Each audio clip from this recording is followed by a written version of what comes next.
to everybody. And you can go on and on. And what they give you is the excuse. So you must use the measures other people use. Let nobody tell you Nigeria is a poor country. It's a very rich country. It's a country that can feed itself. Today, Ukraine is at war, but Ukraine sent grain to Nigeria to help them fight hunger. Because we are number 109 hungriest country in the world. You must help to change that. All these territories you're seeing are agricultural field. So they tell you about Sambisa Forest. It's an agricultural field. It's a very simple thing. I don't think it will take you more than 3 hours or 4 hours to drive all through the Sambisa Forest. But I can tell you that if you go to Morocco today, from Casablanca to Port of Tangier, it's about 366 kilometers or thereabout. And it takes you 4.5 hours. And on both sides, all you will see is cultivated land that will feed the people. We can't have such places threatening us. It just shows we don't have competent leaders. We have capacity, we have compassion, we have vision to be able to do anything. And that is where you belong. And that is what you have to do. So I urge you, as we celebrate our founder, you could see what you're celebrating today is vision. And that's leadership. Because if he didn't think about it, he wouldn't be here. So we must change our method. You must embrace to live in a society that you can live. You must choose to do what is right today. You must help us to end this suffering of the people. You must choose to live in peace and adopt meritocracy, competency, all this as a measure of selecting those who you live with, you work with, and serve you.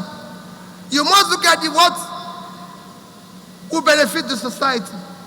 You must think for the interest of everybody.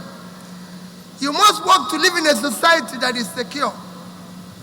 A society that will care for everybody. And it is not rocket science. Other societies are doing it. But it requires people to change their conception and perception and think in the right ways and use the proper ways of measuring development, not adopting their own, not creating their own sin, where you say, Peter, you're not doing well.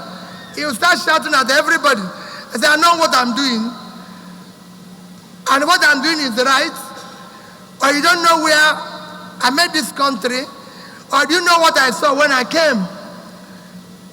That is not leadership. Leadership is to say, I'm wrong. Let's do the right thing. Because you're wrong. Nobody knows everything except an idiot. Leadership is about listening. It's about living a life that is exemplary so people can see it. You don't live a life that is wrong and refuses to change. A leader must be a learner. He must listen and he must learn and be able to make the right choices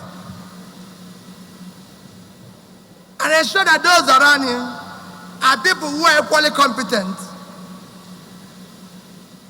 You cannot go and hire a conductor as a driver and a driver as a conductor. You will have an accident. They have their jobs. Everybody must do his job. I hope the pilot will take me back. I'm not a pilot. I cannot do his job. And I can tell you, The young girl that flew me here is not more than 27 years. And when I saw her, I said, young girl, how long have you been flying? She said, 2 years.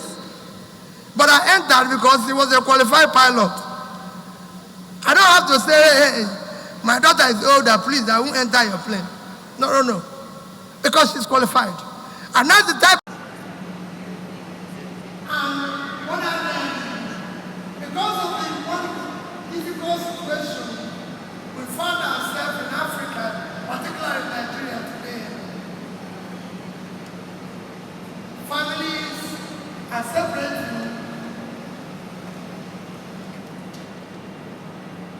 Families are separating and going to live in different countries where they will not have opportunity of living together.